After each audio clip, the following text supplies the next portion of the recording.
Iran ಹಾಗೂ Israel ನಡುವಿನ ಯುದ್ಧ ಈಗ ಕೊನೆ ಹಂತದ ಆಟಕ್ಕೆ ಬಂದು ನಿಂತಿದೆ. ಇರಾನ್ ಸರ್ವನಾಶಕ್ಕೆ ಟ್ರಂಪ್ ಪ್ರತಿಜ್ಞೆ ಮಾಡ್ತಾ ಇದ್ದಂತೆ ಟ್ರಂಪ್ ಬುಡಕ್ಕೆ ಬೆಂಕಿ ಬೀಳೋದಕ್ಕೆ ಶುರುವಾಗಿದೆ.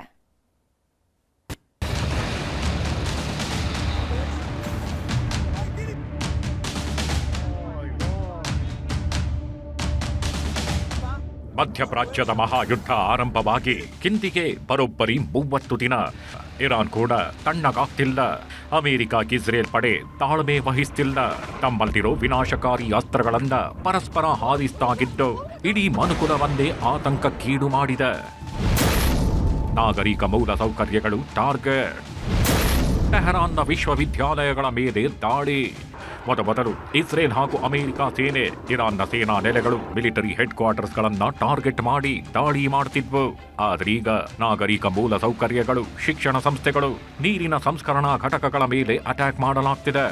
ಇರಾನ್ನ ಖುಜೇಸ್ತಾನ್ ಪ್ರಾಂತ್ಯದಲ್ಲಿ ವಿಜ್ಞಾನ ಮತ್ತು ತಂತ್ರಜ್ಞಾನ ವಿಶ್ವವಿದ್ಯಾಲಯದ ಮೇಲೆ ಮಿಸೈಲ್ಗಳ ಸುರಿಮಳೆಗೈದಿದೆ. ಅಲ್ಲದೆ ಟೆಹರಾನ್ನಲ್ಲಿನ ತಬ್ರೀಜ್, ಸಿರಾಜ್ ನಗರಗಳಲ್ಲಿನ ವಿವಿಗಳ ಮೇಲೆ ಭಾರೀ ತೀವ್ರತೆಯ ಮಿಸೈಲ್ಗಳನ್ನ ಉಡಾಯಿಸಿದೆ. ಇರಾನ್ನಲ್ಲಿನ ಐಆರ್ಜಿಸಿ ನೆಟ್ವರ್ಕ್ ಛಿದ್ರ. ಇರಾನಿನಲ್ಲಿ ಐಆರ್ಜಿಸಿ ಸಂಬಂಧಿತ ಮೂಲ ಸೌಕರ್ಯಗಳನ್ನೇ ಇಸ್ರೇಲ್ ಮತ್ತು ಅಮೆರಿಕ ಹುಡುಕಿ ದಾಳಿ ಮಾಡ್ತಿದೆ. ಟೆಹರಾನ್ನ ಐಆರ್ಜಿಸಿಗೆ ಸಂಬಂಧಿಸಿದ ಕಂಪನಿಯಾದ ಕಲಾ ಕಂಪನಿಯ ಪ್ರಧಾನ ಕಚೇರಿಯನ್ನ ನಾಶಪಡಿಸಲಾಗಿದೆ. ಅಲ್ಲದೆ ಡಜನ್ ಗಟ್ಟಲೆ ಯುದ್ಧ ಸಲಕರಣೆಗಳ ಸಂಗ್ರಹಗಾರ, ತಯಾರಿಕಾ ಕೇಂದ್ರ, ತಾತ್ಕಾಲಿಕ ಕಮಾಂಡ್ ಸೆಂಟರ್ಗಳನ್ನು ಧ್ವಂಸಗೊಳಿಸಿದೆ. B-2 ಬಾಂಬರ್ಗಳ ಮೂಲಕ ಅಟ್ಯಾಕ್. ಇರಾನ್ ಮೇಲೆ ದಾಳಿಯನ್ನ ಇನ್ನಷ್ಟು ತೀವ್ರಗೊಳಿಸಲು ಟ್ರಂಪ್ ಪಣ ತೊಟ್ಟಂತೆ ಕಾಣ್ತಿದೆ. ಅದರಂತೆ ಅಮೆರಿಕ ವಾಯುಪಡೆಯ B-52 ವಿಮಾನಗಳು ಇಂಗ್ಲೆಂಡ್ನ RAF ಫೇರ್ಫೋರ್ಡ್ಗೆ ಬಂದಿಳಿದಿವೆ. ಈ ಮೂಲಕ ಬಾಂಬರ್ಗಳ ಸಂಖ್ಯೆಯನ್ನ 23ಕ್ಕೆ ಏರಿಸಿದೆ. ಇರಾನ್ನಿಂದ ಭಯಾನಕ ಪ್ರತಿಕಾರದ ದಾಳಿ. ತಾವೇ ಕದನ ವಿರಾಮ ಘೋಷಿಸಿ ದಾಳಿ ಮುಂದುವರಿಸಿರುವುದಕ್ಕೆ ಇರಾನ್ ಮತ್ತಷ್ಟು ಕೆರಳಿದೆ. ಹೀಗಾಗಿ ಕುವೈತ್ನ ವಿಮಾನ ನಿಲ್ದಾಣದ ಮೇಲೆ ಇರಾನ್ ಕ್ಷಿಪಣಿ ಮತ್ತು ಡ್ರೋನ್ ದಾಳಿ ನಡೆಸಿದೆ. ಕಳೆದ 24 ಗಂಟೆಗಳಲ್ಲಿ 15 ಡ್ರೋನ್ಗಳಿಂದ ದಾಳಿ ನಡೆಸಿ ಏರ್ಪೋರ್ಟ್ನ ರಡಾರ್ ವ್ಯವಸ್ಥೆಯನ್ನೇ ಧ್ವಂಸಗೊಳಿಸಿದೆ. ಇನ್ನು ಸೌದಿ ವಾಯುನೆಲೆಯಲ್ಲಿ ಸುಮಾರು 6,000 ಕೋಟಿ ಮೌಲ್ಯದ ಅಮೆರಿಕ ಬೇಹುಗಾರಿಕಾ ವಿಮಾನವನ್ನೇ ಸ್ಫೋಟಿಸಿದ್ದೀವಿ ಅಂತ ಐಆರ್ಜಿಸಿ ಹೇಳಿಕೊಂಡಿದೆ. ಅಲ್ಲದೆ ಸೌದಿಯ ಪ್ರಿನ್ಸ್ ಸುಲ್ತಾನ್ ವಾಯುನೆಲೆ ಬಳಿ ಅವಶೇಷಗಳ ವಿಡಿಯೋವನ್ನು ರಿಲೀಸ್ ಮಾಡಿದೆ ಐಆರ್ಜಿಸಿ.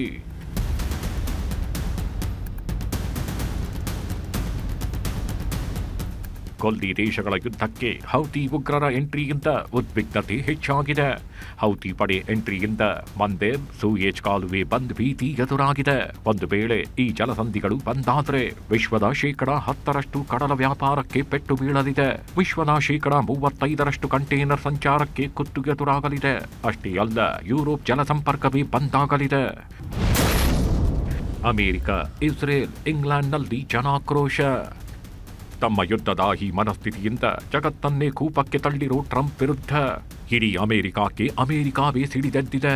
ಟ್ರಂಪ್ ಅಧಿಕಾರದಿಂದ ಕೆಳಗೆ ಇಳಿಯಬೇಕೆಂದು ಅಮೆರಿಕಾದ ಹಲವು ನಗರಗಳಲ್ಲಿ ಪ್ರತಿಭಟನೆ ಜೋರಾಗಿದೆ. ಸುಮಾರು 10 ಲಕ್ಷಕ್ಕೂ ಹೆಚ್ಚು ಅಮೆರಿಕನರು ನೋ ಕಿಂಗ್ಸ್ ಹೆಸರಲ್ಲಿ ಪ್ರತಿಭಟನೆ ರ್ಯಾಲಿ ನಡೆಸುತ್ತಿದ್ದಾರೆ. ಬುಕ್ ಮಾಡಿ 15 ದಿನ ಕಳೆದರೂ ಸಿಗ್ತಿಲ್ಲ ಗ್ಯಾಸ್. ಕೊಲ್ಲಿ ರಾಜ್ಯಗಳ ಯುದ್ಧದ ಬರೆ ಕರ್ನಾಟಕದ ಜನರಿಗೆ ಮುಟ್ಟಿ ನೋಡಿಕೊಳ್ಳುವಂತಾಗಿದೆ. ರಾಜ್ಯದಲ್ಲಿ ವಾಣಿಜ್ಯ ಅಡುಗೆ ಸಿಲಿಂಡರ್ ಪೂರೈಕೆಯಲ್ಲಿನ ವ್ಯತ್ಯಯ ಮುಂದುವರೆದಿದೆ. ಮೈಸೂರು ಜಿಲ್ಲೆ ಟಿ ನರಸೀಪುರದಲ್ಲಿ ಏಜೆನ್ಸಿಗಳ ಮುಂದೆ ಜನ ಕ್ಯೂ ನಿಂತಿದ್ರು. ಬುಕ್ ಮಾಡಿ 15 ದಿನ ಕಳೆದರೂ ಗ್ಯಾಸ್ ಸಿಗ್ತಿಲ್ಲ ಅಂತ ಆಕ್ರೋಶ ವ್ಯಕ್ತಪಡಿಸುತ್ತಿದ್ದಾರೆ. ಸಿಲಿಂಡರ್ ಡೆಲಿವರಿ ಅಂತ ಗ್ರಾಹಕರಿಗೆ ಮೆಸೇಜ್ ಬರ್ತಿತ್ತು. ನಮಗೆ ಯಾವುದೇ ಗ್ಯಾಸ್ ಸಿಲಿಂಡರ್ ತಲುಪಿಲ್ಲ ಅಂತ ಕಿಡಿಕಾರ್ತಿದ್ದಾರೆ. ಕಲಬುರಗಿಯಲ್ಲಿ ಆಳಂದ ಪಟ್ಟಣದಲ್ಲಿ ಅಡುಗೆ ಅನಿಲಕ್ಕಾಗಿ ಏಜೆನ್ಸಿಗಳ ಮುಂದೆ ಜನ ಕ್ಯೂ ನಿಂತಿದ್ರು. ಬಕೆಟ್ ಕೊಡಗಳನ್ನ ಸರತಿ ಸಾಲಿನಲ್ಲಿಟ್ಟು ಸಿಲಿಂಡರ್ಗಾಗಿ ಬಿಸಿಲಿನಲ್ಲೇ ಪರದಾಡಿರೋ ಪರಿಸ್ಥಿತಿ ಎದುರಾಗಿದೆ. ಬೆಂಗಳೂರಿನ ಬ್ಯಾಟರಾಯನಪುರದ ಅಶ್ವಥ್ ನಗರದಲ್ಲಿ ಗ್ಯಾಸ್ ಸಿಗದೆ ಸೌದೆ ಒಲೆ ಬಳಸಿದ್ದಕ್ಕೆ ಮನೆ ಓನರ್ ಬಾಡಿಗೆದಾರನನ್ನೇ ಖಾಲಿ ಮಾಡಿಸಿದ್ದಾರೆ. वो गैस क्या काम भी नहीं था भैया, 15 दिन से गैस का बहुत परेशानी थी। उसके वास्ते हमें थे उसके घर में 5 साल से उसके घर में ही सो। अब गैस नहीं ना कर को हमें चूल्हे में पकाने को थे। अब वो लोग क्या बोल रहे हैं तो गैस ये चूल्हा सिल गए तो घर खाली कराना है। अब हमारे जैसे गरीबों खाने को खाना होटल का खाओगे तो कहाँ से होता। ಬಳ್ಳಾರಿಯಲ್ಲಿ 1 ಕೆಜಿ ಆಟೋ LPG ಮೇಲೆ 15 ರೂಪಾಯಿ ಏರಿಕೆ ಮಾಡಲಾಗಿದೆ. ಇದರಿಂದ ಆಟೋ ಚಾಲಕರು ಕಂಗಾಲಾಗಿ ಹೋಗಿದ್ದಾರೆ. ಹೀಗಾಗಿ ಆಟೋ ಚಾಲಕರು ಪ್ರತಿಭಟನೆ ನಡೆಸಿದ್ರು.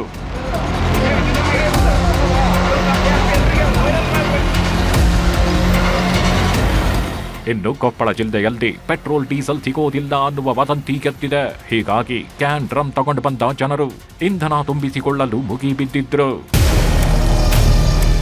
ಈಗಾಗಲೇ 4 LPG ಹಡಗುಗಳು ಬಂದಿದ್ದು, ಇನ್ನು 2 ಹಡಗುಗಳು ಭಾರತಕ್ಕೆ ಆಗಮಿಸುತ್ತಿವೆ. ಹೀಗಾಗಿ ಹಲವು ವದಂತಿಗಳ ಮಧ್ಯೆ LPG ಪೂರೈಕೆ ಕ್ರಮೇಣ ಸಹಜ ಸ್ಥಿತಿಗೆ ಬರುತ್ತಿದೆ.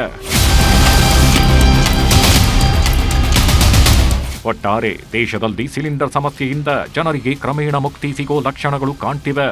ಆದರೆ ಮಧ್ಯಪ್ರಾಚ್ಯ ಯುದ್ಧ ಕುರಿತ ಸಂಧಾನವೇನಾದರೂ ಸಕ್ಸಸ್ ಆಗದೆ ಮತ್ತೆ ಯುದ್ಧ ತೀವ್ರಗೊಂಡರೆ ಮುಂದೇನು ಅನ್ನೋ ಆತಂಕವೂ ಇದೆ. Bureau report, news 18. ಅದು ಇಡೀ ಊರಲ್ಲೇ ಸ್ಥಿತಿವಂತರ ಕುಟುಂಬ. ಆದ್ರೆ ಚೀಟಿ ವ್ಯವಹಾರ ನಡೆಸ್ತಾ ಇದ್ದ ಮಗ ಕಂಡೋರ್ ಕಾಸಲ್ಲಿ ಶೋಕಿ ಮಾಡೋಕೆ ಶುರು ಮಾಡಿದ್ದ. ಇದೇ ಈಗ 4 ಜೀವಕ್ಕೆ ಕುತ್ತು ತಂದಿದೆ. ಎಲ್ಲರೂ ಸೂಸೈಡ್ ಮಾಡ್ಕೊಳ್ತಾ ಇದ್ದೀರಿ ಅಂತ ವಿಡಿಯೋ ಕಳಿಸ್ತಾ. ಸಾಲದವ್ರು ತುಂಬ ಆಗ್ಬಿಟ್ಟಿದ್ದಾರೆ, ತುಂಬ ಟಾರ್ಚರ್ ಮಾಡ್ತಾ ಇದ್ದಾರೆ ನನ್ನ. ನೆನ್ನೆನಿಂದ ಟಾರ್ಚರ್ ಕೊಡವ್ರೆ. ಮಗನ ಶೋಕಿ ಜೀವನಕ್ಕೆ ಬಿತ್ತು 2 ಹೆಣ. ಅಕ್ಕ ಅಮ್ಮನ ಕೊಂದ, ಅಳಿಯನ ಕತ್ತು ಸಿಳಿದ. ಹಾಸಿಗೆ ಇದ್ದಷ್ಟು ಕಾಲು ಚಾಚಬೇಕು ಅಂತಾರಲ್ಲ, ಇದಕ್ಕೆ ನೋಡಿ. ಆಸೆ ಪಡೋದು ತಪ್ಪಲ್ಲ, ಆದ್ರೆ ಆಸೆಯೇ ಅತಿ ಆಸೆ ಆಗಬಾರದು. ಯಾಕಂದ್ರೆ ಅತಿ ಆಸೆಗೆ ಬಿದ್ದವರು ಉದ್ಧಾರ ಆಗಿದ್ದೇ ಇಲ್ಲ. ಇದಕ್ಕೆ ಆನೇಕಲ್ನಲ್ಲಿ ನಡೆದ ಈ ದುರಂತ ಘಟನೆಯೇ ಜೀವಂತ ಸಾಕ್ಷಿ. ಅತಿ ಆಸೆಯ ಜೊತೆಗೆ ಶೋಕಿ ಜೀವನಕ್ಕೆ ಬಿದ್ದವ 3 ಪಾಲಿಗೆ ಕಂಟಕವಾಗಿದ್ದಾನೆ. ಅಕ್ಕ ಅಮ್ಮನ ಜೀವ ತೆಗೆದು ಸೋದರಳಿಯನ ಕತ್ತು ಸಿಳಿದ್ದಾನೆ. ಕೊನೆಗೆ ತಾನು ಆತ್ಮಹತ್ಯೆಗೆ ಯತ್ನಿಸಿ ಸಾವು ಬದುಕಿನ ಮಧ್ಯೆ ಹೋರಾಟ ನಡೆಸುತ್ತಿದ್ದಾನೆ. ಬೆಂಗಳೂರಿನ ಆನೇಕಲ್ ತಾಲೂಕಿನ ಮಳ್ಳಿನಹಳ್ಳಿ ಜನ ಅಕ್ಷರಶಃ ಬೆಚ್ಚಿ ಬಿದ್ದಿದ್ದಾರೆ. ನಿನ್ನೆ ರಾತ್ರಿ ಹರಿದ ರಕ್ತದ ಕೋಡಿ ಇಡೀ ಏರಿಯಾ ಜನರ ನಿದ್ದೆಗೆಡಿಸಿದೆ. ಮಗನ ಶೋಕಿ ಜೀವನ ಇಡೀ ಸಂಸಾರವನ್ನೇ ಸರ್ವನಾಶ ಮಾಡಿದೆ. ಈತನ ಹೆಸರು ಮೋಹನ್ ಗೌಡ ಅಂತ. ಕೋಟಿ ಮೊತ್ತದಲ್ಲಿ ಚೀಟಿ ವ್ಯವಹಾರ ಮಾಡ್ತಿದ್ದ. ಇದನ್ನೇ ನೆಟ್ಟಗೆ ಮಾಡಿಕೊಂಡು ಇದ್ದಿದ್ರೆ ಇವತ್ತು ಈ ಪರಿಸ್ಥಿತಿ ಬರ್ತಿರಲಿಲ್ಲ. ಚೀಟಿ ಕಾಸು ಕೈ ಸೇರ್ತಿದ್ದಂತೆ ಶೋಕಿ ಜೀವನ ಶುರುವಾಗಿತ್ತು. ಕಂಡೋರ ಕಾಸಲ್ಲಿ ಮಜಾ ಉಡಾಯಿಸೋದಕ್ಕೆ ಶುರು ಮಾಡಿದ್ದ. ಅದೇ ಈಗ ಇಡೀ ಕುಟುಂಬಕ್ಕೆ ಕುಣಿಕೆಯಾಗಿ ಕಾಡಿದೆ. 85 ಲಕ್ಷದ ಬೆಳ್ಳಿ ಸೋಫಾ ಖರೀದಿ ಮಾಡ್ತಿದ್ದ ಶೋಕಿ. ಕಂಡೋರ ಕಾಸಲ್ಲಿ ಶೋಕಿ ಮಾಡೋದು ಅಂದ್ರೆ ಇದೇ ನೋಡಿ. ಚೀಟಿ ಕಾಸು ಬಂದು ಬೀಳ್ತಾ ಇದ್ದಂತೆ ಮಜಾ ಉಡಾಯಿಸೋದಕ್ಕೆ ಶುರು ಮಾಡಿದ್ದ. ಕೋಟಿ ಹಣ ಕೈನಲ್ಲಿ ಓಡಾಡ್ತಾ ಇದ್ದಂತೆ 85 ಲಕ್ಷ ಮೌಲ್ಯದ ಬೆಳ್ಳಿ ಸೋಫಾವನ್ನ ಖರೀದಿ ಮಾಡಿದ್ದ. ಅಷ್ಟೇ ಅಲ್ಲ, ಅಪಾರ ಪ್ರಮಾಣದ ಚಿನ್ನಾಭರಣ ಖರೀದಿಸಿ ಬಿಟ್ಟಿ ಬಿಲ್ಡಪ್ ಕೊಡ್ತಿದ್ದ. ಕೊನೆಗೆ ಚೀಟಿ ಹಣ ಹಿಂತಿರುಗಿಸೋದಕ್ಕೆ ಆಗದಿದ್ದಾಗ ಮೀಟರ್ ಬಡ್ಡಿ ಕುಳಗಳ ಹತ್ತಿರ ಕೈ ಚಾಚಿದ್ದಾನೆ. ಬಡ್ಡಿ ದುಡ್ಡಿಗೆ ಹಣ ತಂದು ಚೀಟಿ ವ್ಯವಹಾರಕ್ಕೆ ಹಾಕಿದ್ದ. ಆದರೂ ಇವನ ಕಷ್ಟ ಕಮ್ಮಿ ಆಗಿರಲಿಲ್ಲ. ಯಾವಾಗ ಬಡ್ಡಿ ಕೊಟ್ಟವರಿಗೆ ಹಣ ಬರಲಿಲ್ವೋ ಮನೆ ಬಳಿ ಬಂದು ಬೆದರಿಕೆ ಹಾಕೋದಕ್ಕೆ ಶುರು ಮಾಡಿದ್ದಾರೆ. ಆಗಲೇ ನೋಡಿ ಸಾವಿನ ನಿರ್ಧಾರ ಮಾಡಿದ್ದು. ಚೀಟಿ ವ್ಯವಹಾರ ನಡೆಸ್ತಾ ಇರ್ತಾನೆ ದೊಡ್ಡ ಪ್ರಮಾಣದಲ್ಲಿ. ನಂತರ ನಮಗೊಂದು ಇನ್ಫಾರ್ಮೇಷನ್ ಸಿಗ್ತದೆ, ಇದರಲ್ಲಿ ಭಾರಿ ಲಾಸ್ ಆಗಿ ಜನರಿಗೆ ರೀಪೇಮೆಂಟ್ ಮಾಡೋದು ಕಷ್ಟದಾಯಕ ಆಗಿ ಅವರೇ 4 ಜನ ಒಂದು ವಿಡಿಯೋ ಮಾಡಿದ್ದಾರೆ. ಅದರಲ್ಲಿ ನಮ್ಮದು ಸಾಲ ಜಾಸ್ತಿ ಇದೆ, ನಾವು ಬದುಕೋದು ಆಗೋದಿಲ್ಲ, ನಾವು ಸಾಯ್ತೀವಿ ಅಂತ ಹೇಳ್ಬಿಟ್ಟು ಹೇಳಿ ಜಿಗುಪ್ಸೆ ಒಂದು ಈ ಥರ ಮಾಡಿಕೊಂಡಿರೋದು ಕಂಡು ಬರ್ತಾ ಇದೆ. ಗಂಡನ ಕಳ್ಕೊಂಡ ಅಕ್ಕನಿಗೂ ಕಟ್ಟಿದ ಚಟ್ಟ. ಮಗ ಮಾಡಿದ ತಪ್ಪಿಗೆ ಇಡೀ ಮನೆತನವೇ ಸರ್ವನಾಶವಾಗಿದೆ. ಮೋಹನ್ ಸಹೋದರಿ ವರ್ಷಿತಾ ಗಂಡನನ್ನ ಕಳ್ಕೊಂಡು ತವರು ಮನೆ ಸೇರಿದ್ಲು. ಮಗನ ಜೊತೆ ತಾಯಿ ಮನೆಯಲ್ಲೇ ಉಳ್ಕೊಂಡಿದ್ಲು. ಆದ್ರೀಗ ಈಕೆ ಪಾಲಿಗೆ ತಮ್ಮನೇ ಯಮನಾಗಿದ್ದಾನೆ. ಸಾಲದ ಸುಳಿಯಲ್ಲಿ ಸಿಲುಕಿದ್ದ ಮೋಹನ್ ನಿನ್ನೆ ರಾತ್ರಿ 9:30 ಸುಮಾರಿಗೆ ತಾನು ಆತ್ಮಹತ್ಯೆ ಮಾಡಿಕೊಡ್ತೀನಿ ಅಂತ ಸಂಬಂಧಿಕರಿಗೆಲ್ಲ ಮೆಸೇಜ್ ಕಳಿಸಿದ್ದ. ನಂತರ ಹೆತ್ತವಳನ್ನ ಕೊಲೆ ಮಾಡಿದವ ಕೊನೆಗೆ ಅಕ್ಕನ ಕಥೆ ಮುಗಿಸಿದ್ದಾನೆ. ಬಳಿಕ ಸೋದರಳಿಯನ ಕುತ್ತಿಗೆ ಸಿಡಿ ತಾನು ಆತ್ಮಹತ್ಯೆಗೆ ಯತ್ನಿಸಿದ್ದ. ಇತ್ತ ಸಂಬಂಧಿಕರಿಗೆಲ್ಲ ಮೋಹನ್ನ ವಿಡಿಯೋ ಬರ್ತಾ ಇದ್ದಂತೆ ಓಡೋಡಿ ಬಂದಿದ್ದಾರೆ. ಮನೆಯ ಬಾಗಿಲು ಹಾಕಿದ್ರಿಂದ ಹಿಂದಿನ ಬಾಗಿಲಿನಿಂದ ಒಳ ಬರುತ್ತಿದ್ದಂತೆ ರಕ್ತದ ಕೋಡಿಯೇ ಕಣ್ಣಿಗೆ ಬಿದ್ದಿತ್ತು. ಸಂಬಂಧಿಕರು ಬರೋದ್ರೊಳಗೆ ತಾಯಿ ಮಗಳು ಉಸಿರು ಚೆಲ್ಲಿದ್ರೆ ಮೋಹನ್ ಹಾಗೂ ಆತನ ಸೋದರಳಿಯ ಒದ್ದಾಡ್ತಿದ್ರು. ಎಲ್ಲರೂ ಸೂಸೈಡ್ ಮಾಡ್ಕೊತಾ ಇದ್ದೀರಿ ಅಂತ ವಿಡಿಯೋ ಕಳಿಸ್ತಾ, ಅದು ನಾನು ನೋಡಲಿಲ್ಲ. 9:35 ನೋಡಿದೆ. ನೋಡ್ಬಿಟ್ಟು ಇಮಿಡಿಯೇಟಾಗಿ ಈ ಮನೇಲಿ ನಮ್ಮ ನಾನು ಸಾಲದವ್ರು ತುಂಬ ಆಗ್ಬಿಟ್ಟಿದ್ದಾರೆ, ತುಂಬ ಟಾರ್ಚರ್ ಮಾಡ್ತಾಯಿದ್ದಾರೆ ನನ್ನ. ಅದಕ್ಕೆ ನಾನು ಪ್ರಾಮಿಸ್ ತೊಗೊತಾ ಇದ್ದೀನಿ. ಎಷ್ಟು ಸಾಲ ಮಾಡಿದ್ದು? ಬಾಗಿಲು ತಟ್ಟಿದ್ದು ನಾವು ತೆಗ್ದಿಲ್ಲ. ಆಮೇಲೆ ಆ ಕಡೆ ಗರ್ಭಾಡಿ ಎತ್ಕೊಂಡು ಕಿಟಕಿ ಮೇಲೆ ತಟ್ಟಿದ್ದು. ಆಮೇಲೆ ಇಲ್ಲಿ ನೋಡೋದಕ್ಕೆ ಕತ್ಕೊಂಡು ಎಷ್ಟು ಜನ ಇಲ್ಲ? ತಂದೆ ತಾಯಿ ಮಗಳು ಮೊಮ್ಮಗ 4 ಜನ ಇದ್ದು. ಅದು ಆಶಾ ವಸಿತ ಈ ಚೀಟಿ ಪಾರ್ಟಿಗಳು ಯಾವುದೋ ಸ್ವಲ್ಪ ಇವತ್ತು ನೆನ್ನೆನಿಂದ ಟಾರ್ಚರ್ ಕೊಟ್ಟವ್ರೆ. ಮಗನ ಶೋಕಿಗೆ ತಾಯಿ ಹಾಗೂ ಅಕ್ಕ ಸಾವಿನ ಮನೆ ಸೇರಿದ್ರೆ ಮೋಹನ್ ಹಾಗೂ ಸೋದರಳಿಯ ಸಾವು ಬದುಕಿನ ಮಧ್ಯೆ ಹೋರಾಡ್ತಿದ್ದಾರೆ. ಒಟ್ನಲ್ಲಿ ಕಂಡೋರ ಕಾಸಲ್ಲಿ ಮಜಾ ಉಡಾಯಿಸಿದ್ದವ ಇಡೀ ಸಂಸಾರವನ್ನೇ ಸರ್ವನಾಶ ಮಾಡಿದ್ದು ಮಾತ್ರ ದುರಂತ. ಆದೂರು ಚಂದ್ರು, ನ್ಯೂಸ್ 18 ಆನೇಕಲ್. ರಾಜ್ಯದಲ್ಲಿ ಉಪಚುನಾವಣೆಯ ಬಿಸಿ ದಿನೇ ದಿನೇ ಜೋರಾಗ್ತಾ ಇದೆ. ದಾವಣಗೆರೆಯಲ್ಲಿ ಕೈಕಮಲ ನಾಯಕರು ತೊಡೆ ತಟ್ಟಿ ನಿಂತಿದ್ದು, ಬಾಗಲಕೋಟೆಯಲ್ಲೂ ಅಬ್ಬರದ ಮತಬೇಟೆಯಾಡ್ತಿದ್ದಾರೆ.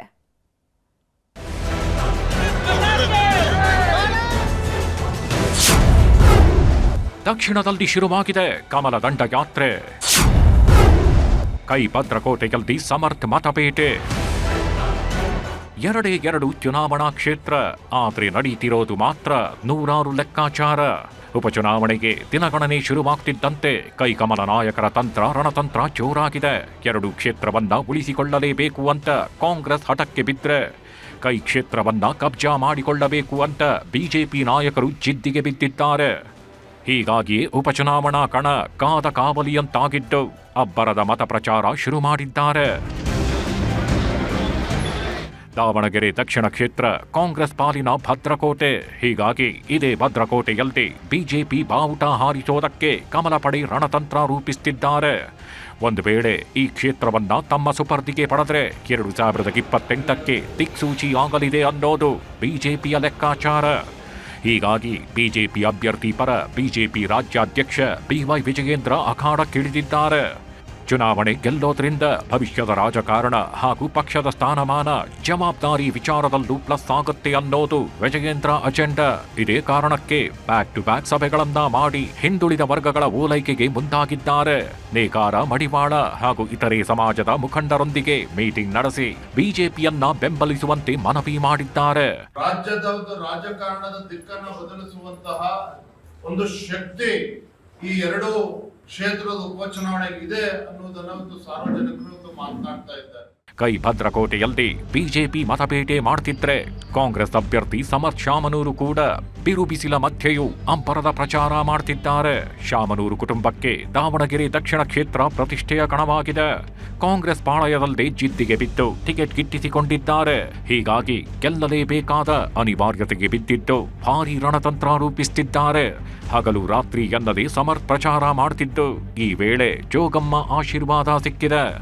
ದಾವಣಗೆರೆ ಅಖಾಡದ ಬಗ್ಗೆ ಮಾತಾಡಿದ ಕಾಂಗ್ರೆಸ್ ನಾಯಕರು ಗೆಲುವು ನಮ್ಮದೇ ಎಂದಿದ್ದಾರೆ. ನಮ್ಮ ಕಾಂಗ್ರೆಸ್ ಪಕ್ಷ ನಾವೆಲ್ಲರೂ ಕೂಡ ಇವತ್ತು ದಿವಸ ಒಂದು ಸಂಘಟಿತವಾಗಿ ಈ ಚುನಾವಣೆಯನ್ನು ಎದುರಿಸ್ತಾ ಇದ್ದೀವಿ. ಅಲ್ಲಿ ದಾವಣಗೆರೆ ಮತ್ತು ಇಲ್ಲಿ ಬಾಗಲಕೋಟೆ ಈ 2 ಚುನಾವಣೆಯಲ್ಲಿ ಇವತ್ತು ದಿವಸ ನಾವು ಬಹಳ ದೊಡ್ಡ ಅಂತರದಿಂದ ಚುನಾವಣೆಯನ್ನು ಗೆಲ್ತೀವಿ. ಬಾಗಲಕೋಟೆಯಲ್ಲಿ ಬಿಜೆಪಿ ನಾಯಕರ ಅಬ್ಬರ. ಬಾಗಲಕೋಟೆಯಲ್ಲೂ ಉಪಚುನಾವಣೆ ಅಖಾಡದ ಕಾವು ಜೋರಾಗಿದೆ. ಕಾಂಗ್ರೆಸ್ ಹಾಗೂ ಬಿಜೆಪಿ ನಾಯಕರು ಕ್ಷೇತ್ರದಲ್ಲಿ ಬೀಡು ಬಿಟ್ಟಿದ್ದು ಬಿಜೆಪಿ ಅಭ್ಯರ್ಥಿ ಪರ ರಾಮುಲು ಜನಾರ್ದನ ರೆಡ್ಡಿ ಪ್ರಚಾರ ಮಾಡ್ತಿದ್ರೆ, ಕಾಂಗ್ರೆಸ್ ಅಭ್ಯರ್ಥಿ ಉಮೇಶ್ ಮೇಟಿ ಪರ ಸತೀಶ್ ಜಾರಕಿಹೊಳಿ ಪುತ್ರ ಕ್ಯಾಂಪೇನ್ ಮಾಡಿದ್ದಾರೆ. ಇಷ್ಟು ಒಂದು ಒಳ್ಳೆ ಮೆಜಾರಿಟಿ ಬಂದು ಕೂಡ ಇವತ್ತು ಅವರು ಅಭಿವೃದ್ಧಿ ಅನ್ನುವಂಥ ವಿಚಾರಗಳಲ್ಲಿ ಸಾರ್ವಜನಿಕರು ಸಂಪೂರ್ಣ ವಿಶ್ವಾಸನೆ ಸರ್ಕಾರದ ಮೇಲೆ ಕಳ್ಕೊಂಡಿದ್ದಾರೆ. ಪ್ರತಿಯೊಂದು ಗ್ರಾಮದಲ್ಲಿ ಕಾರ್ಯಕರ್ತರಾಗಿರ್ಬೋದು, ನಮ್ಮ ಮುಖಂಡರು ಬಹಳಷ್ಟು ಉತ್ಸಾಹದಿಂದ ಅವರ ಪ್ರಚಾರ ಮಾಡ್ತಾ ಇದ್ದಾರೆ.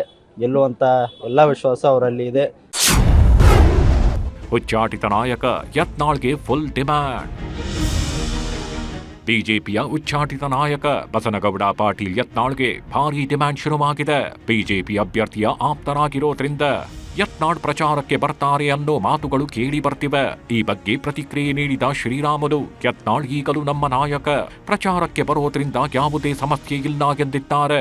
ನಮ್ಮ ರಾಜ್ಯಾಧ್ಯಕ್ಷರ ಆ ರೀತಿಯಲ್ಲಿ ಯಾವುದೇ ರೀತಿಯಲ್ಲಿ ಕೂಡ ಇವರು ಬರಬಾರ್ದು ಅವ್ರು ಬರಬಾರ್ದೇನಿಲ್ಲ. ಬಸವ ಪಾಟೀಲ್ ಯತ್ನಾಳ್ ಅವರು ಬರೋದ್ರಿಂದ ಪಾರ್ಟಿಗೆ ಲಾಭ ಆಗುತ್ತೆ ಅನ್ನೋ ವಿಶ್ವಾಸ ನಮ್ಮೆಲ್ಲರದು ಕೂಡ ಇದೆ, ನಮ್ದು ಕೂಡ. ಒಟ್ನಲ್ಲಿ ಎರಡೂ ಪಕ್ಷದವರು ಅಬ್ಬರದ ಪ್ರಚಾರದಲ್ಲಿ ಬ್ಯುಸಿಯಾಗಿದ್ದು ಸೋಲು ಗೆಲುವಿನ ರಣತಂತ್ರ ಹೂಡ್ತಿದ್ದಾರೆ. ದಾವಣಗೆರೆಯಿಂದ ಸಂಜಯ್ ಜೊತೆ ಮಂಜುನಾಥ್, ನ್ಯೂಸ್ 18 ಬಾಗಲಕೋಟೆ. ಈ ಅಜ್ಜಿ ಮೊಮ್ಮಗನ ರೀಲ್ಸ್ ನೋಡಿ ಇಡೀ ಕರ್ನಾಟಕದ ಜನರೇ ಮೆಚ್ಚಿಕೊಂಡಿದ್ರು. 93 ವರ್ಷದ ಅಜ್ಜಿಯ ರೀಲ್ಸ್ಗೆ ಅದೆಷ್ಟೋ ಮಂದಿ ಫ್ಯಾನ್ಸ್ ಆಗಿದ್ರು. ಆದ್ರೀಗ ಅದೇ ಅಜ್ಜಿ ಕೊನೆಯುಸಿರೆಳೆದಿದ್ದಾರೆ. ಎಲ್ಲೋಗಿದಿ? ಮೇಲೆ ಇತ್ತು ಫಸ್ಟ್ ಬಂದೆ. ಅಮ್ಮ ಇಲ್ಲೊಂದು ಸೈನ್ ಹಾಕೆ. ಏನಿದೆ? ಇದು ನನ್ನ ಹಾಲ್ ಟಿಕೆಟ್. Bus ticket. ಅದೆಂಥ ಖುಷಿ, ಅದೆಂಥ ಜೀವನೋತ್ಸಾಹ. 93ನೇ ವಯಸ್ಸಲ್ಲೂ ಅರಳು ಹುರಿದಂತೆ ಮಾತಾಡ್ತಿದ್ರು. ಮೊಮ್ಮಗನ ಮುಂದೆ ನಾನ್ ಯಾವುದ್ರಲ್ಲೂ ಕಮ್ಮಿ ಇಲ್ಲ ಅನ್ನೋ ರೇಂಜ್ಗೆ ಆಕ್ಟಿಂಗ್ ಮಾಡ್ತಿದ್ರು. ಹೀಗಾಗಿಯೇ ಇವರನ್ನ ನೋಡಿ ಅದೆಷ್ಟೋ ಮಂದಿ ಇನ್ಸ್ಪೈರ್ ಆಗಿದ್ರು. ಅಜ್ಜಿ ಮೊಮ್ಮಗನ ಕಾಮಿಡಿಗೆ ಸಾವಿರಾರು ಮಂದಿ ಫಿದಾ ಆಗೋಗಿದ್ರು. ಇವರಿಬ್ಬರ ವಿಡಿಯೋ ಬಂದ್ರೆ ಸಾಕು ಮಿಸ್ ಮಾಡದೆ ನೋಡ್ತಿದ್ರು. ಆದ್ರೆ ಅದೆಲ್ಲದಕ್ಕೂ ಇವತ್ತು ತೆರೆಬಿದ್ದಿದೆ. ಸೋಷಿಯಲ್ ಮೀಡಿಯಾದಲ್ಲಿ ಸೂಪರ್ ಅಜ್ಜಿ ಅಂತಾನೆ ಕರೆಸಿಕೊಳ್ತಿದ್ದ ಲಕ್ಷ್ಮೀ ನಾಯ್ಕ್ ಕೊನೆಯುಸಿರೆಳೆದಿದ್ದಾರೆ. ಹೋಯ್ ನಂದೊಂದು ರೀಲ್ ಮಾಡ. ನಿಂದಂತ ರೀಲ್? ಅದೆಲ್ಲ 20% ನಿಂಗೆ ಬೇಡ, ಸುಮ್ಮನೆ ಬಾ. ಇನ್ಸ್ಟಾದಲ್ಲಿ ಹವಾ ಎಬ್ಬಿಸಿದ್ದ ಅಜ್ಜಿ ಮೊಮ್ಮಗ.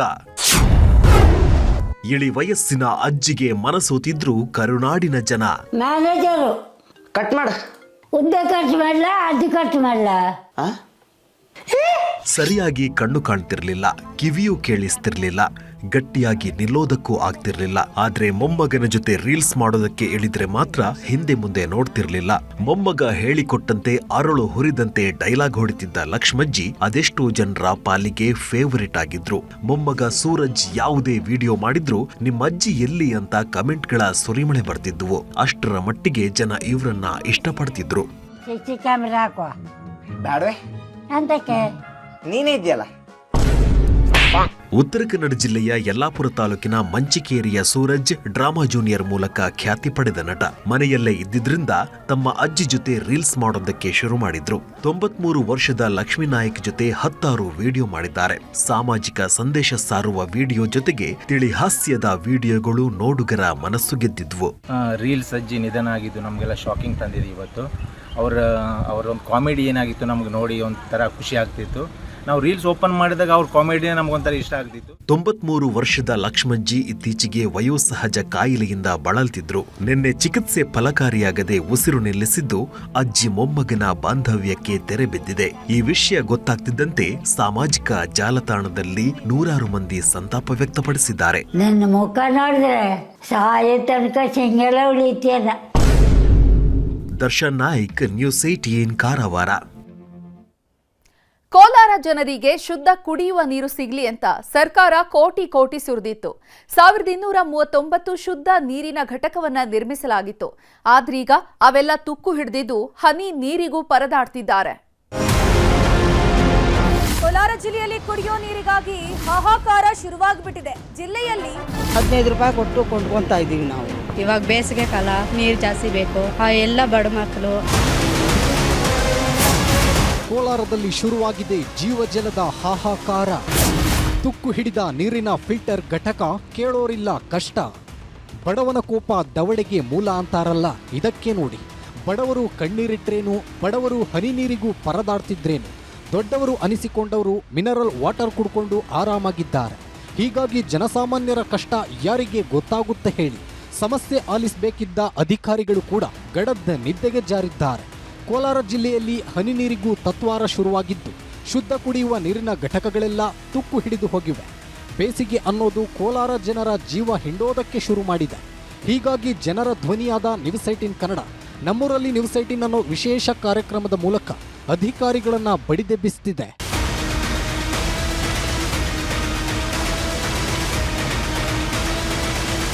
ಹೇಳಿ ಕೇಳಿ ಕೋಲಾರ ಮೊದಲೇ ಬರದ ನಾಡು. ಅದರಲ್ಲೂ ಶುದ್ಧ ನೀರು ಸಿಗೋದು ತುಂಬಾ ಕಮ್ಮಿ. ಫ್ಲೋರೈಡ್ ನೀರು ಜನರ ಜೀವ ಹಿಂಡ್ತಿದೆ. ಇದೇ ಕಾರಣಕ್ಕೆ ರಾಜ್ಯ ಸರ್ಕಾರ ಜಿಲ್ಲೆಯಾದ್ಯಂತ 1239 ಶುದ್ಧ ಕುಡಿಯುವ ನೀರಿನ ಘಟಕಗಳನ್ನು ನಿರ್ಮಾಣ ಮಾಡಿತ್ತು. ಆದ್ರೀಗ 136 ನೀರಿನ ಘಟಕಗಳು ಕೆಟ್ಟು ನಿಂತಿವೆ. ಮುಳಬಾಗಿಲು ಹಾಗೂ ಶ್ರೀನಿವಾಸಪುರ ತಾಲೂಕಿನಲ್ಲೇ ಅತಿ ಹೆಚ್ಚು ನೀರಿನ ಘಟಕಗಳು ಕೈಕೊಟ್ಟಿವೆ. ಗ್ರಾಮ ಪಂಚಾಯಿತಿ ಅಧಿಕಾರಿಗಳ ನಿರ್ಲಕ್ಷ್ಯದಿಂದ ವಾಟರ್ ಫಿಲ್ಟರ್ಗಳು ಹಾಳಾಗಿದ್ದು, ಕೆಲವು ಕಡೆಗಳಲ್ಲಿ ಕರೆಂಟ್ ಬಿಲ್ ಕಟ್ಟಿಲ್ವಂತೆ. ಹೀಗಾಗಿಯೇ ನೀರಿನ ಸಂಪರ್ಕ ಬಂದ್ ಮಾಡಿದ್ದಾರಂತೆ. ಫ್ಲೋರೊಡ್ ನೀರು ಹಂಗೆ ಇದೆ, ಫ್ಲೋರೊಡ್ ಫಿಲ್ಟರ್ ಆಗ್ತಾ ಇಲ್ಲ. ಅದನ್ನು ಕುಡಿಯೋದಕ್ಕಿಂತ ಪಕ್ಕದಳ್ಳಿನಲ್ಲಿ ಎತ್ಕೊಂಡ್ಬಂದು ಕುಡಿತಾರೆ ಪ್ರತಿಯೊಬ್ಬರು, ಎಲ್ಲ ಹಾಸ್ಪಿಟ್ಲು. ಇನ್ನು ಮ್ಯಾಕ ಅವ್ನು ಕಾಂಟ್ರಾಕ್ಟ್ದಾರನೇ ಬರಲಿ, ನಮ್ಮೂರೆಲ್ಲ ಸೇರಿ ಯಾವ ಥರ ಡಿಸಿಷನ್ ತಗೊಳ್ಳೋವರೆಗೂ ನೀನು ಯಾವುದೇ ಕಾರಣಕ್ಕೂ ಕಾಸು ಕೊಡಬೇಡ. ಅವನು ಅವನು ಎಷ್ಟು ಮಾತ್ರ ಕಾಂಟ್ರಾಕ್ಟ್ದಾರ ಇರ್ಬೋದು ಹೇಳ್ರಿ. ಬೇಸಿಗೆಯಿಂದ ಕಂಗೆಟ್ಟಿರೋ ಜನರಿಗೆ ಹನಿ ನೀರಿಗೂ ಪರದಾಡೋ ಪರಿಸ್ಥಿತಿ ನಿರ್ಮಾಣವಾಗಿದೆ. ಸದ್ಯಕ್ಕೆ 136 ಘಟಕಗಳು ಮಾತ್ರ ಕೆಟ್ಟು ಹೋಗಿವೆ ಅಂತಿದ್ದಾರೆ. ಆದರೆ ವಾಸ್ತವವೇ ಬೇರೆ ಇದೆ. ಚಾಲ್ತಿ ಇರೋ ವಾಟರ್ ಫಿಲ್ಟರ್ಗಳು ಮಣ್ಣಿನಿಂದ ತುಂಬಿ ತುಳುಕ್ತಾ ಇವೆ. ಇದರಿಂದ ಬರೋ ನೀರು ಕುಡಿಯೋದಕ್ಕೆ ಯೋಗ್ಯವಲ್ಲ ಅಂತ ದುಡ್ಡು ಕೊಟ್ಟು ನೀರು ಖರೀದಿ ಮಾಡ್ತಿದ್ದಾರೆ. ಒಂದು ಕ್ಯಾನ್ ನೀರಿಗೆ 20 ರೂಪಾಯಿ ಕೊಡೋ ಪರಿಸ್ಥಿತಿ ನಿರ್ಮಾಣವಾಗಿದೆ. ನೀರಿಗೆ ಬೇರೆ ಕಡೆ ತಗೊಂಡು ಕುಡಿಯೋ ಪರಿಸ್ಥಿತಿ ಇದೆ. 1 ಕ್ಯಾನ್ಗೆ ನಾವು 20 ರೂಪಾಯಿ ಕೊಟ್ಟು ಅದನ್ನು ಪರ್ಚೇಸ್ ಮಾಡ್ತಾ ಇದ್ದೀವಿ. ಅಲ್ಲಾದರೆ 5 ರೂಪಾಯಿ ಸಿಗುತ್ತೆ, ಇಲ್ಲಾದರೆ 20 ರೂಪಾಯಿ ಕೊಟ್ಟು ನಾವು ಅದನ್ನು ಪರ್ಚೇಸ್ ಮಾಡಬೇಕಾಗಿದೆ. ಟೋಟಲ್ 11 ದುರಸ್ತಿ ಪಡಿಸಿದ್ದೀವಿ, ಇನ್ನು 28 ಬಾಕಿ ಇದೆ ದುರಸ್ತಿ ಪಡಿಸಲು. ಅದರಿಗೆ 62.5 ಲಕ್ಷಕ್ಕೆ ಸರ್ಕಾರ ಪ್ರಸ್ತಾವನೆಯನ್ನು ಕೊಟ್ಟಿದ್ವಿ. ಅದರಲ್ಲಿ ಯಾವುದಾದ್ರೂ ದುರಸ್ತಿ ಆದರೆ ಕೂಡಲೇ 24 ಗಂಟೆಯಲ್ಲಿ ಅದನ್ನು ಸರಿಪಡಿಸಿ ಸಾರ್ವಜನಿಕರಿಗೆ ಅವಕಾಶ ಮಾಡಿಕೊಡ್ಬೇಕು ಅಂತೇಳಿ ಅದರಂತೆ ನಾವು ಕ್ರಮ ವಹಿಸ್ತಾ ಇದ್ದೀವಿ. ಸರ್ಕಾರವೇನೋ ಕೋಟಿ ಸುರಿದು ಶುದ್ಧ ಕುಡಿಯುವ ನೀರಿನ ಘಟಕ ನಿರ್ಮಾಣ ಮಾಡಿದೆ. ಆದರೆ ಅಧಿಕಾರಿಗಳ ದಿವ್ಯ ನಿರ್ಲಕ್ಷ್ಯದಿಂದ ಎಲ್ಲವೂ ಮೂಲೆ ಗುಂಪಾಗಿದೆ. ಇನ್ನಾದರೂ ಸಂಬಂಧಪಟ್ಟವರು ಇತ್ತ ಕಣ್ಣಾಯಿಸಬೇಕಿದೆ. ರಘುರಾಜ್, ನ್ಯೂಸ್ 18 ಕೋಲಾರ.